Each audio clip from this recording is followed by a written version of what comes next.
안녕하세요.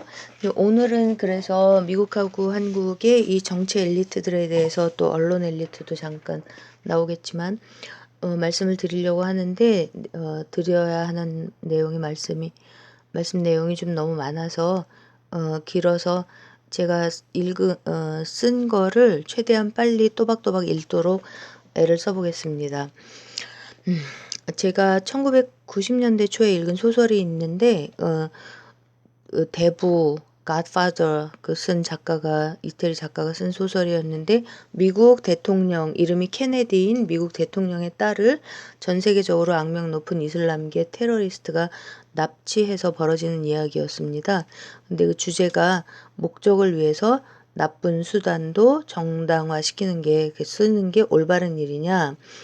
그래서 테러리스트인 나하고 미국 대통령이라는 너하고 다를 게 뭐가 있냐 이런 문제 제기가 그 소설의 주제였습니다. 굉장히 재밌게 읽었던 기억이 납니다. 제목은 생각이 안 나는데 근데 웃긴 건 아까 정동영 씨가 아마 오늘 그랬었나 본데 링컨이 노예 해방시킬 때 그렇게 뭐 뇌물도 주고 뭐 협박도 하고 그랬다면서 문재인 정부가 그러고 있다 이러면서 비판을 하더라고요. 무슨 자기들이 그래놓고 유시민 생각이 났습니다. 어쨌든 이런 행태, 즉 목적을 위해서 사악한 수단을 써도 괜찮다라는 이런 생각의 근원이 뭐냐면은 제가 생각하기에는 국민들, 일반 대중들보다 자신들이 우월하고 대중들은 지도하고 가르치고 이끌어야 하고 때론 너무 우매해서 못 알아들으니까 대충 속여도 된다. 이런 인식인데 이 출발이 놀랍게도 플라톤입니다. 우매한 대중들은 동굴 벽에 비친 자기 그림자가 현실인 줄 알기 때문에 그들을 현실로 일깨우기 위해서는 철인, 철학자, 현인, 깨달은 자, 매우 우수한 사람이 정치 리더가 되어야 한다. 근데 이제 그 더 리퍼블릭 공화국이라는 책의 마지막 쪽에 이제 근데 그러기 위해서는 뭐 속임수 같은 것들 써도 괜찮다. 이런 식의 것들이 아마 마키아벨리즘 이런 식으로도 진행이 될 것 같은데요. 그런데 한번 생각을 해보면은 지금 우리나라에서도 지식인들 중에 뭐 현대 우리 사회를 인문학 열풍이 막 많이 불었잖아요. 특히 2010년대에 들어와가지고 그리고 우리 시대 사상을 리더하고 싶어하고 이런 사람들이 그리스 철학을 정말 좋아합니다. 그 지식인 연하는 사람들이 그러면서 뭐 소크라테스, 플라톤이 뭐 굉장히 좋아하고 퍼뜨리는 레파토리고 뭐 그래서 저는 그 퍼블릭 대중 공중이라는 말에서 그것을 뭐 리셋 코리아 이것도 뭐 그 홍석현 씨가 하는 되게 유명한 뭐 단체 이름이라고 하던데 거기서 다시 그래서 공화국이 리퍼블릭이 된 건가 이런 생각도 했었습니다. 그럼 찾아보지는 않았고요. 게을러서 그랬나 뭐 이랬는데 뭐 유심 아까 글을 써가지고 제가 지금 읽어드리고 있는 중인데 거기 이거 쓰다가 생각났는데 알쓸신잡이 그리스 뭐 가지 않았나요? 뭐 소크라테스가 걷던 길 이러면서 막 뭐 올라가고 내려가고 뭐 이랬던 생각이 나는데 근데 이 생각이 그리고 이제 플라톤은 뭐 사람들이 태어날 때부터 뭐 막 꼭 저기 같아요. 인도 철학에서 인도 종교 힌두교에서 뭐 누구는 뭐 무슨 뭐 우리 외우잖아요. 브라만 크샤트리아 가이사 뭐 어쩌고 이렇게 그렇게 다 각자의 역할을 가지고 태어난다. 그러니까 뭐 똑똑한 사람은 본래 똑똑한 철인으로 태어난다고 그랬는지 뭐 그런 얘기들을 했습니다. 플라톤이. 그래서 뭐 철인이 다스려야 되고 그리고 대중들을 뭐 대충 속여도 괜찮다. 이렇게 얘기하는 그들이 맞나 생각을 해보면 그러니까 현대 사회에서도 그들이 맞는가 생각을 해보면 홍석현 씨의 가 되고 싶어하는 그런 모델이라는 이태리 상업방송 미디어 최고 부자 이태리 1등 부자랍니다. 그리고 총리직에 3번이나 뭐 올라갔다 비리를 쫓겨났다 다시 올라갔다. 그 사람이 어떻게 그렇게 됐을까 이런 생각을 해보면 뭐 이태리에서 실제로 그랬을지 모르겠지만 요즘은 다 TV를 보고 살기 때문에 TV에 나오면 인기가 올라갑니다. 그래서 자주 나오면 인기가 올라가기 때문에 그래서 연예인들이 죽자사자 방송 출연을 계속 하려고 하는 거고 댓글 부대도 막 동원을 하고 근데 그 본질 이유는 모르는데 아니 이유는 다르지만 정치인들도 그 매스컴에 미디어에서 안 보여주면 국민들한테서 잊혀집니다. 그래서 요즘에 뭐 하나 이렇게 궁금하다가도 생업이 바빠서 아니면 별로 중요한 일을 안 하고 있나 보다 이러면은 잊어버리는 거죠. 즉 미디어와 언론을 통해서 인기를 조작하는 거 어떤 사람을 띄우고 어떤 사람을 안 띄우고 뭐 소외시키고 그러니까 투명 인간을 만들고 이런 조작이 가능하다는 거죠. 사건 사고도 그렇잖아요. 그러니까 TV에서 미디어에서 얘기 안 해주면 보도 안 해주면 모르잖아요. 그러니까 국민들이 그 몰라서 아니 멍청해서 모르는 게 아니라 그러니까 작정하고 속이니까 속는 겁니다. 현대 세상에서는. 그러니까 속이니까 속는 거기 때문에 멍청해서 가르쳐야 된다. 이거의 거꾸로가 돼버린 겁니다. 그러니까 플라톤을 보면 아마 그때는 뭐 미디어나 이런 게 없었으니까 광장에서 뭐 그 순간에 선동당해가지고 사람들이 자기가 사랑하는 스승에게 사형을 내리라고 한 이런 대중들에게 뭐 환멸을 느꼈을지도 모르겠는데 당시의 상황은 잘 모르겠지만 어쨌든 단기간 안에 한 구체적인 한 작은 사안에 대해서는 뭐 분노에 차거나 잘못 선동을 당해서 잘못된 판단을 할지 몰라도 그렇지만 우리나라처럼 인구가 5,200만이 넘고 한 단위국가 사이즈 이렇게 사이즈가 커진 국민 전체로서의 people 국민은 시간이 흐르고 나면 늘 옳습니다. 늘 올바른 쪽으로 갑니다. 이것이 그 집단 지성이고 이게 강물이 전체로서 역사를 바꾸고 강물이 배를 그 지도자를 띄운다는 이것이 우리의 인내천 민심은 천심이라는 인내천이라서 민심은 천심이라서 홍익인간 널리 세상을 이롭게 하라라는 우리 선조들의 가르침입니다. 지금 생각해 보니까 이 엘리트들은 그리스 철학만 찾고 그리고 문재인 대통령하고 이재명 지사는 뭐 호주머니에서 뭐 그 송곳이 있으면 튀어나온다 그런 거. 그 다음에 뭐 억강부약 이렇게 우리 그 동양의 통치와 관계된 뭐 사자성어 이런 거를 얘기를 하시네요. 참 다릅니다. 근데 이제 미국의 공화당 민주당 이 양당 적폐 엘리트들은 이제 그 한 몇십 년 동안 이렇게 하다 보니까 자만이 극에 달해 갖고 왜냐하면 국민들이 맨날 속으니까 별의별 거짓말에 술수를 막 내놓고도 하고 이러는데 이게 계속됐던 거는 트럼프라는 이단아가 신종 대통령이 등장하기 전까지는 뭐를 어디까지 속이고 있는지를 미디어가 무슨 거짓말을 어디까지 하고 이러는지를 뭐 잘 드러나지도 않았고 맨날 뭐 공화당이 하든 민주당이 하든 그 밥에 그 나물이니까 관심도 없고 이런 상태가 오래 지속이 됐습니다. 그러고 이제 그 트럼프 덕에 그 미디어 쪽 그 수요 시장이 굉장히 커졌다고 하잖아요. 뭐가 진짜인지 거짓말인지 맨날 싸우고 뭐 폭로가 진행되고 이러니까 그거 보느라고요. 그런데 이제 힐러리 측 그 엘리트 진보 엘리트들 그러니까 속이는 사람들이 엘리트입니다. 그래서 뭐 그 정치 엘리트들 이러면 지금은 엘리티즘 이러면은 굉장히 나쁜 말로 인식이 돼 있습니다. 그리고 파퓰리즘이 본래는 엘리트들이 막 국민들한테 이제 박근혜처럼 온갖 좋은 거 막 모든 좋은 선거 공약 다 끌어다가 예산 같은 거 얘기도 안 하고 막 그렇게 다 얘기를 다 갖다가 하니까 그거를 파퓰리즘이라고 부르는 걸로 이제 파퓰리즘이라는 말을 아주 나쁜 말로 이제 이렇게 각인을 시켜 놓은 거죠.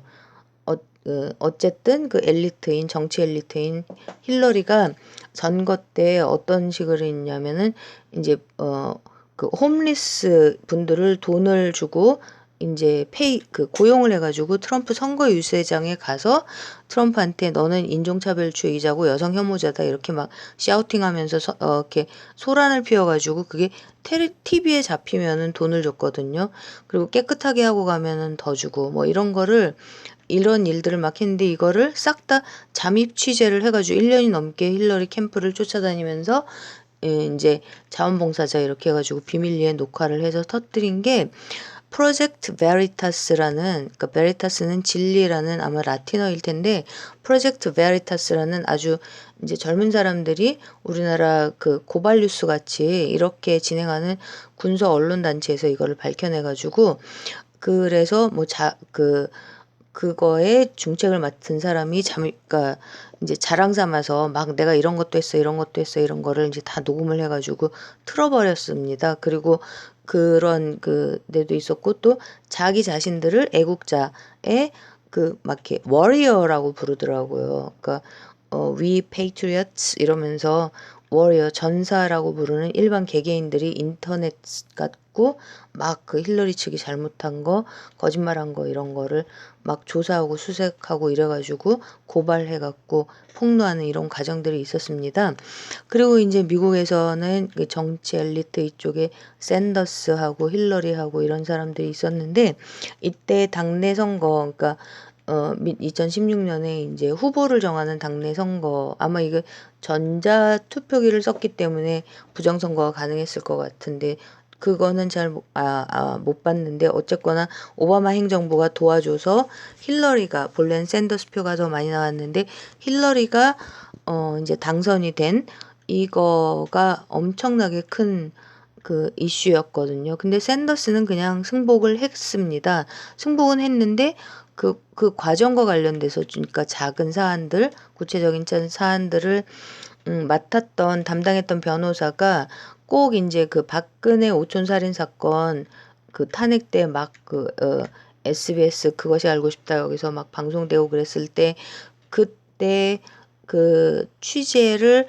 했는데 그러니까 신원을 밝히지 않고 취재에는 응했던 어떤 한 분이 관계된 분들이 아마 목격자인가 증언을 할 수 있는 그 분이 나중에 갑자기 사망하셨는데 댁에 계시다가 그때 김어준 씨가 사인이 아마 심근경색으로 나올 거다 이렇게 얘기를 했었는데 똑같이 그냥 집에 있다가 뭐 심근경색인지 심장마비인지 이렇게 해가지고 갑자기 샌더스 측의 고발 변호사가 사망했고 또 중요한 힐러리 비리하고 관계된 중요한 증인 한 명은 이제 민주당 중앙당 당직자 핵심 당직자였는데 저녁 때 그러니까 퇴근길에 강도 2명이 총격을 해가지고 강도 총살로 사망했고 또 한 명 중요한 증인은 증언하러 가다가 낮에 교통사고로 죽고 이렇게 해가지고 총 5명이 죽었습니다.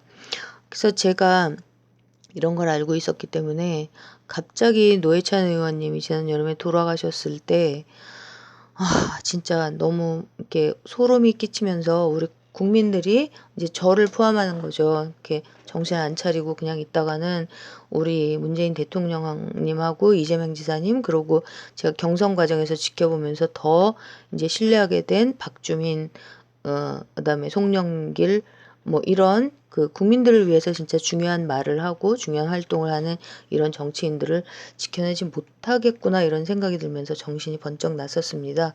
그때 그 경험 때문에 제가 이런 유튜브까지 시작을 하게 된 겁니다. 사실은.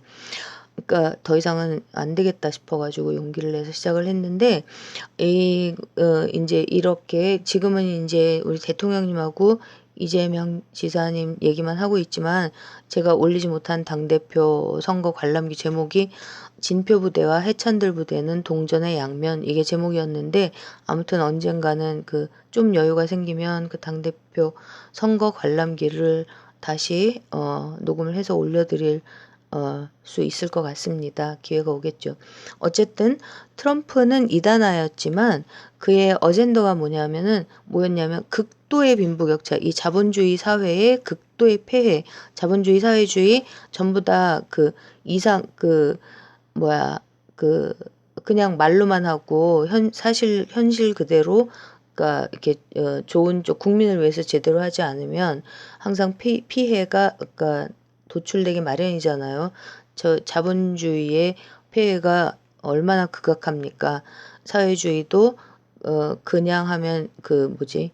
아무튼 문제가 있지만 그래서 적절하게 잘 되는 것들이 필요하고 이런 거죠. 그리고 사회주의가 우리나라에서는 사회주의자 이러면은 거의 뭐 노이로제 있지만 그 동유럽에서 사회주의였던 쪽이 그 자본주의의 장점을 받아들이면서 그러니까 개인의 생산성을 어, 어, 고취할 수 있는 이런 것들을 받아들이면서 굉장히 복지국가 모델로 잘 발전하고 있는 나라들도 있지 않습니까? 요즘 여행 많이 가시니까 잘 아실 것 같습니다.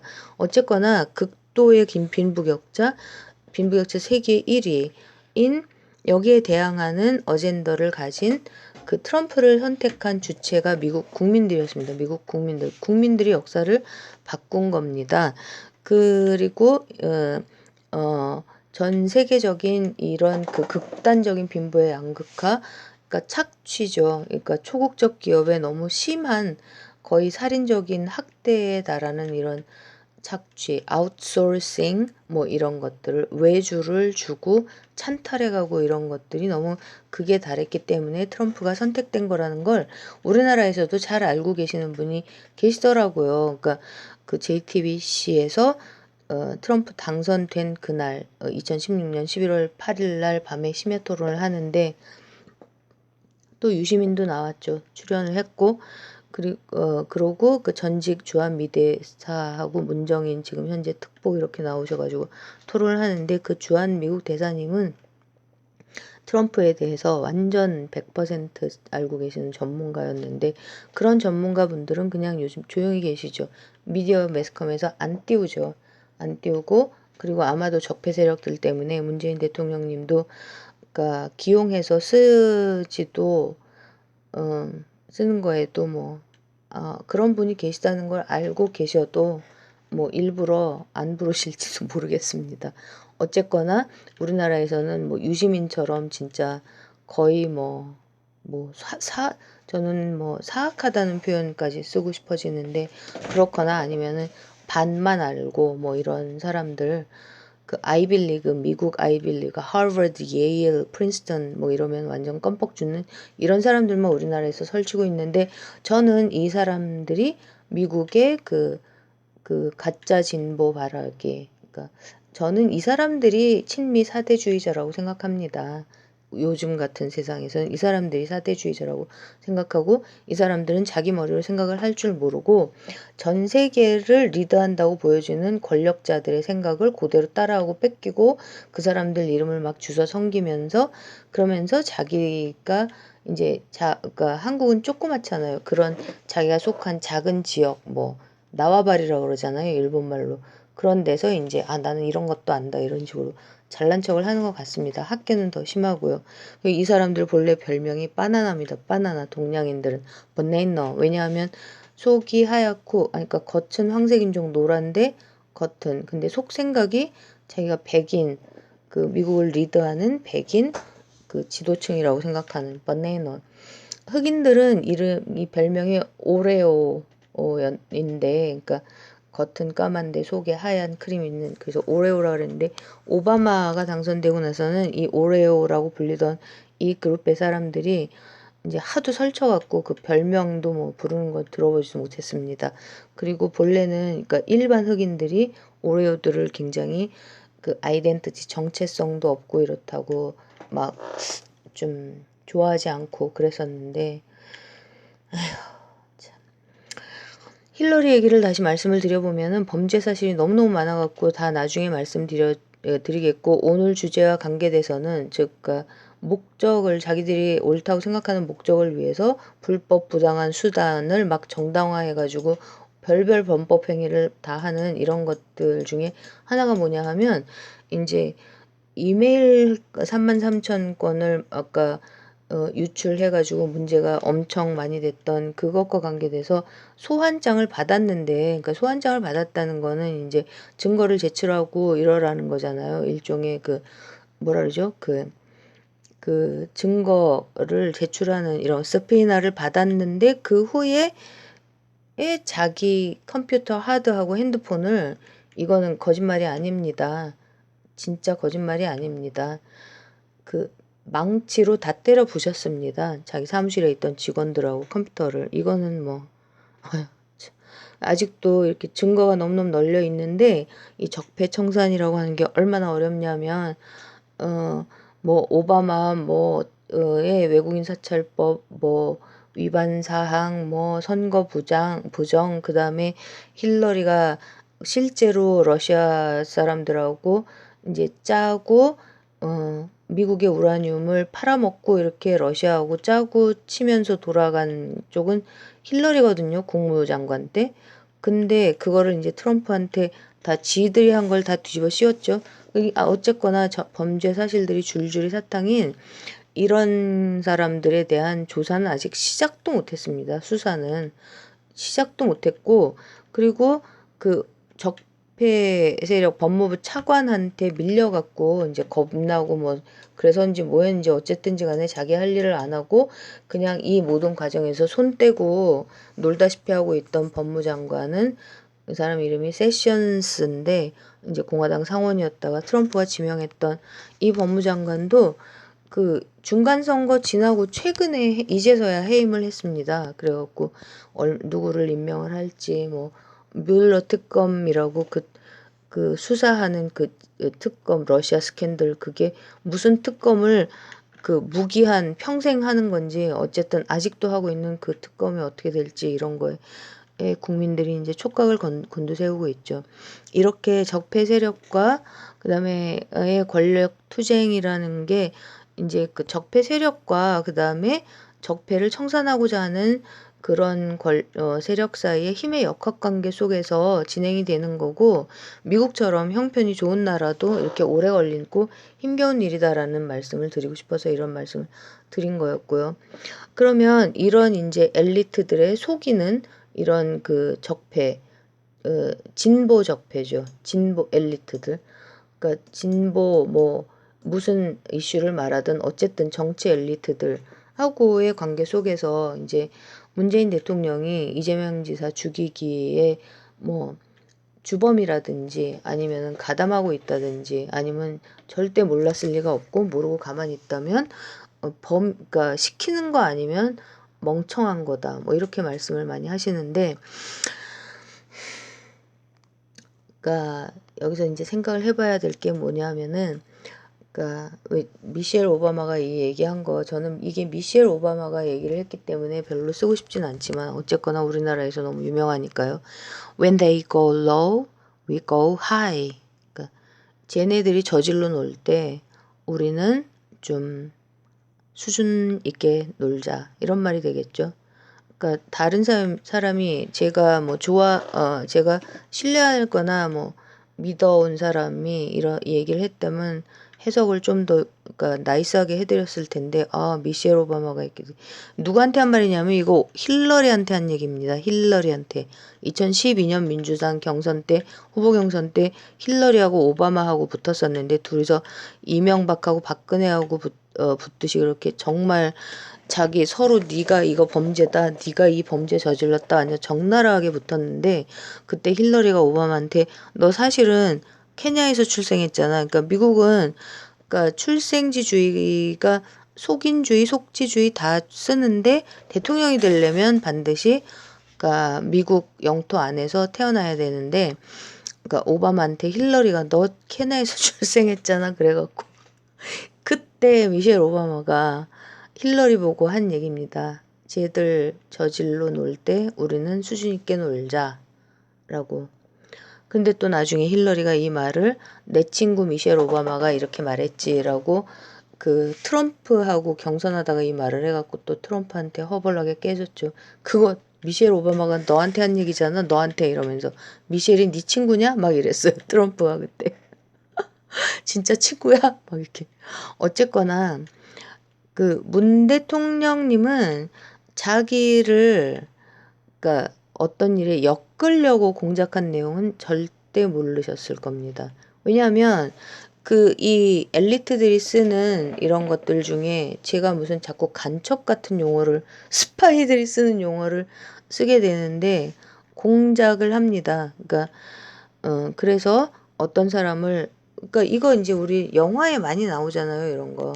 그래갖고 이렇게 딱 꾸며놓고 그 안에 자기 있다가 드라마에도 많이 나오고, 그러다가 때가 돼서 이제 그 대상이 되는 사람이 무슨 올바른 일을 하려고 하면은 사실은 이런 일이 있기 때문에 너 그러면 안 된다, 이렇게 딱 엮어버리는 이런 수법이 첫 번째고요. 또 제가 관찰하는 거는 두 번째는, 그러니까 만약에 뭐 드루킹 뭐 사건과 관계돼 가지고 만약에 이거를 쓰려고 하면 아마 문 대통령님한테는 제 생각엔 안 통할 것 같습니다. 그러니까 법적으로 뒤지거나 이러면은 그 근거가 없이 설정이 될 수가 없기 때문에, 어쨌든 그렇지만 이런 것도 있을 수가 있고요. 문 대통령과 관계돼서 또 뭐가 있을 수 있냐면은, 이거는 이제 다 제가 생각하는 겁니다. 그러니까 두 번째는 뭐, 그러니까 나는 네가 무슨 짓을 했는지 알고 있다, 이런 것도 있을 수 있죠. 알고 있다는 걸 딱 보여줘가지고, 만약에 그 상대방이 어떤 불법 비리를 했다면 그걸 알고 있다는 거를 풍기는 거죠. 이거는 제가 이제 손석희 앵커가 그 서울시 무슨 그 관계돼가지고 이렇게 하는 거를 본 적이 있습니다. 이건 구체적인 내용은 너무 시간이 없어서 그냥 하는데, 전 분명히 본 적이 있습니다. 이게 뜬금포로 이런 뉴스가 딱 나왔을 때 앞뒤도 없이, 아, 저거는 사인이다, 사인을 보내는구나, 이런 걸 느낀 적이 있었고요. 그러고 이제 또 뭔가 있을 수 있냐면요. 뭐 이런 각도에서 이제 조선일보의 갑질 기사, 이것도 한번 생각을 해봐야 됩니다. 우리가 이런 생각을 왜 이렇게 해봐야 되냐면은 이런 일들을 하고 있기 때문입니다. 그리고 실제로 미국에서 했던 일들을 그대로 거의 뭐 지금 말씀드리면서 이거를 어떻게 이렇게 똑같은 방법을 하지? 특히 자기가 해놓고 상대방한테 뒤집어 씌우는 거를 제가 유시민 씨 말씀드리면서 이제 선거 부정했던 이거를 했었는데, 오늘 그러니까 정동영 씨가 문 대통령한테 뒤집어 씌우는 식의 얘기를 했고, 또 손석희 씨가 뉴스에서 하더라고요. 노무현입니다. 노무현 대통령이 변호인에 나왔던 주인공, 그 사람의 뭐 어떤 부정 낙하산 인사 보도를 하면서 유시민 씨만 싹 빼고 문재인 정부의 낙하산 인사, 뭐 비리, 이런 거를 막 보도를 하던데, 딱 뒤집어 씌우는 이런 거요. 이런 각도에서 조선일보 갑질 기사도 한번 이게 제대로 된 건가 이렇게 생각을 해볼 필요도 있는 거죠. 드루킹 보도가 이제 주로 하던 게 막 조선일보인데, 여기서 이제 뭐 드루킹이 노회찬 의원 사망소건을 뭐 재조사해라 막 이런 얘기가 막 나오고 있었는데, 이것들을 이제 가족의 갑질 이걸로 이렇게 딱 터트리면서 TV조선에서 방씨 일가의 아들이 물러나고 이러면 이런 것들과 무슨 관계가 있을지 없을지. 왜냐하면 드루킹인 정의당원이었고, 심상정, 노회찬 이런 사람들한테 그러니까 노회찬 의원님한테도 뭐 당신들 가만 안 두겠다 이렇게 협박하는 공개 트윗을 날린 적도 있다 그러고, 그랬던 사람이 지금 이 상황에서 왜 갑자기 재판을 받다 말고 노회찬 의원님 사망 사건을 전면 재조사를 해야 되고, 또 뭐 그런 얘기를 왜 갑자기 꺼내는 건가? 그리고 이거를 왜 황장수 씨 같은 이런 분들이 문제를 삼고 있는가? 이런 생각도 해봐야 된다는 거죠. 그래서 그 사람들이 얘기 막 떠들면서 추측하는 거대로 무슨 문재인 대통령이 지금 뭐 노회찬 의원님을 뭐 어떻게 했다는 거냐, 이런 생각들이요. 그러면 또 이제 또 문재인 대통령님과 관계해서 그러니까 뭐 트럼프 같은 경우는 사람을 믿을 사람이 정말 오죽 사람을 믿을 사람이 한 명도 없으면 누구를 오죽하면 아들 딸이 아니라 딸하고 사위를 청와대에 데리고 갔을까요? 딸하고 사위를. 그게 무슨 자기들이 다 해먹으려고 그랬을까요? 아니면 정말 믿을 사람이 몽땅 다 적폐라서 정말 믿을 사람이 없어서 그랬을까요? 지금 문재인 대통령님의 그 삼철이라고 불렸던 중에 전해철은 어디까지 떠내려가 있는지 확인도 안 되고 진짜 와. 근데 다른 두 철 씨들 양정철 씨하고 또 다른 철 씨가 이제 만약에 진짜 뭐 소문이 난 대로 문재인 대통령님을 위한 삼철이라고 하면 그 두 분들은 왜 합류를 안 했을까요? 해외까지 나가 계신다면서요? 외국에 있다는 것 같던데. 그러면 또 이제 그 엑스파일을 저는 몰랐는데 그 고발 뉴스 이상호 기자님이 엑스파일 그 홍석현 엑스파일 그 삼성의 그 검사 이거를 터트려셨었나 보던데 그 뭐 어떻게 법적으로 걸려가지고 풀지 못한 어떤 녹음 파일이 있는데 거기서 나온 사람이 수만 명이라고 하더라고요. 수만 명. 그럼 그게 노무현 대통령님 때니까 뭐 몇 년, 10년도 넘게 전일 텐데 지금은 어떨까요? 지금은 어떨까요? 도대체 문재인 대통령님 곁에는 어떤 사람들이 있는 겁니까? 문재인 대통령님이 그 이재명 지사님, 이재명 죽이기를 하고 있다면, 그러니까 그게 이제 권력 투쟁인데 권력은 돈하고 대통령 지위, 대통령 최고의 지위잖아요. 그러면은 이제 대통령 자리는 방어를 해야 되는데 뭐 이재명 지사님이 지금 대통령 자리를 임기 중에 찬탈하고 뺏을 방법은 꽝이고 그럼 남은 거는 그 이재명 지사님을 어, 몰아내면 무슨 이권이 생기는 거인데 문재인 대통령님을 대상으로 권력 투쟁을 하고 있는 사람이 누구일까요?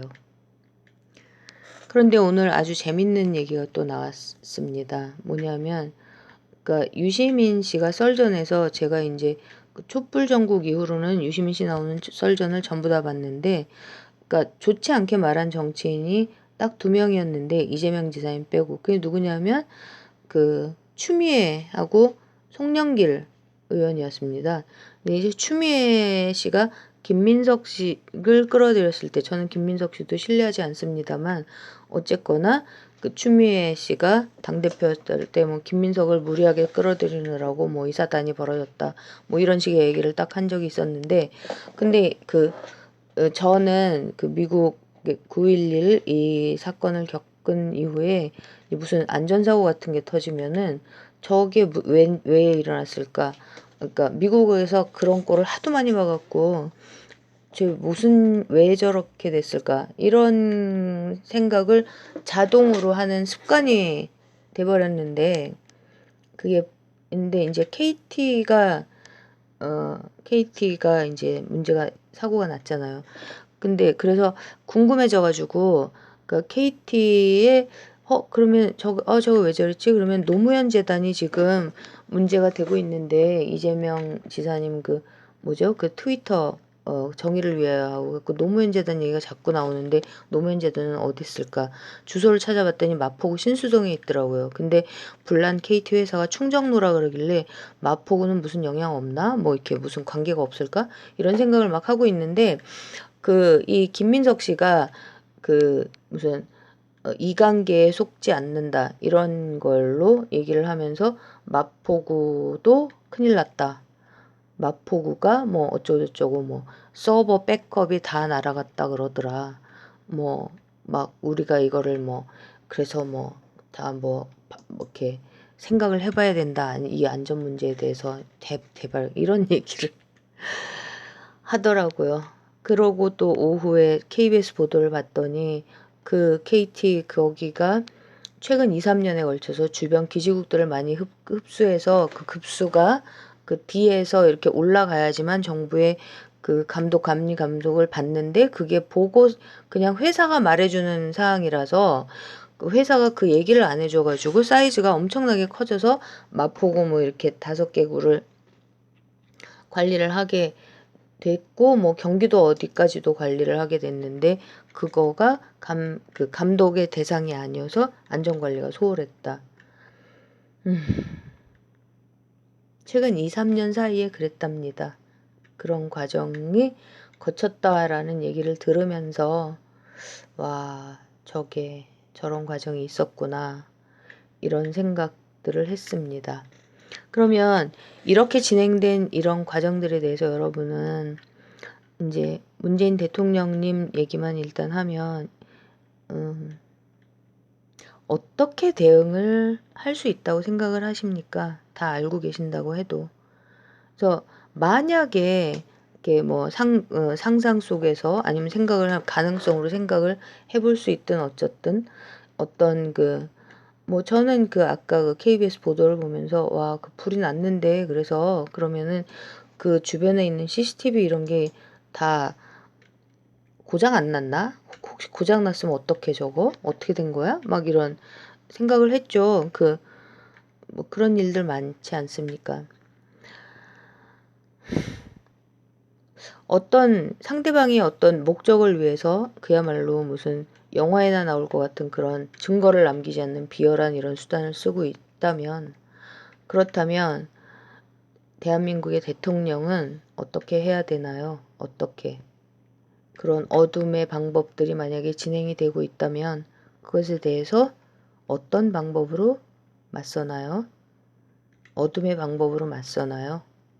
아니면 원칙과 정도를 아무리 힘들어도 원칙과 정도를 지키면서 목적이 아무리 선해도 부당하고 불법적이고 부정직한 수단을 절대로 동원하지 않으면서 끝까지 부정직하고 부당하고 그런 잘못된 수단을 쓰지 않고 정도를 가야 한다라는 것을 증명해내야 하는 게 맞나요? 저는 우리 문 대통령님이 그런 거를 하고 계신다는 그런 믿음이 정말 강하게 듭니다. 그러시느라고 그렇게 눈이 퉁퉁 부으시는 거 아닐까요? 저 지금 하루에 1개 정도 꼴로 이 꼴란 이거 하나 올려드리는데도 하루 종일 거의 뭐 다른 거 아무것도 못하는 느낌이 들거든요. 근데 문 대통령님은 이 진짜 그 해킹까지 당하고 불법 이렇게 이런 남북 관계 이거를 해치려고 하는 남북미 관계가 잘 풀리는 거를 방해하는 이런 세력들이 준동하는 것 속에서 이거 하나만 처리하기에도 그리고 그거에 정말 온 신경을 다 집중하셔야 되고 그리고 아세안 가갖고 신남방 정책 때문에 아세안 가가지고 인도네시아하고 관계 해결하려고 인도네시아 경제 개발하는데 주요 협력국으로 동참하려고 했다가 그것도 날라갔지 않습니까? 일본한테 뺏겼잖아요. 거기에는 제가 보기에는 이번에 댐 터진 것도 거기 공기업이 들어가 있기 때문에 정부가 동참한 거나 참여한 거나 마찬가지인데 거기서 신뢰도에 뭐가 문제가 있었으니까 그게 날아간 거 아닌가요? 그러니까 먹거리 수출을 통해서 경제 관계 통해서 이것만으로도 복잡한데 이런 어떤 진짜 불법적인 변칙을 동원한 이런 이관계가 동원된 이런 여기에 어떻게 대처를 하시는 게 이런 관행을 뿌리 뽑는 올바른 방법일까요, 여러분? 그리고 이재명 지사님 뭐 지지자였던 분들 중에도 뭐 이번 일은 정치적으로 대응하지 않고 변호사처럼 굴고 있다. 뭐가 꿀리는 거 있는 거 아니냐. 이재명 지사님도 정말 두 분이 지금 하고 계시는 게 뭘까요? 정말 우리가 이런 생각을 하면서 그러니까 우리나라에 진짜 애국적이고 정말 그러니까 국민들을 위해서 그러니까 애쓰시는 그런 그러니까 정치인들, 특히 문재인 대통령님하고 이재명 지사님을 위해서 우리가 정말 마음을 모아서 함께 그러니까 힘을 모으고 위해서 진짜 정한수 떠놓고 기도라도 하고 싶은 심정입니다. 저는. 네, 길어졌습니다. 오늘은 또 어수선하게 또 이렇게 말씀을 드렸습니다. 좀 더 재밌는 얘기를 할 수 있는 날도 왔으면 좋겠습니다. 여러분 오늘도 마음 편안하게 안녕히 편히 주무십시오. 굿나잇.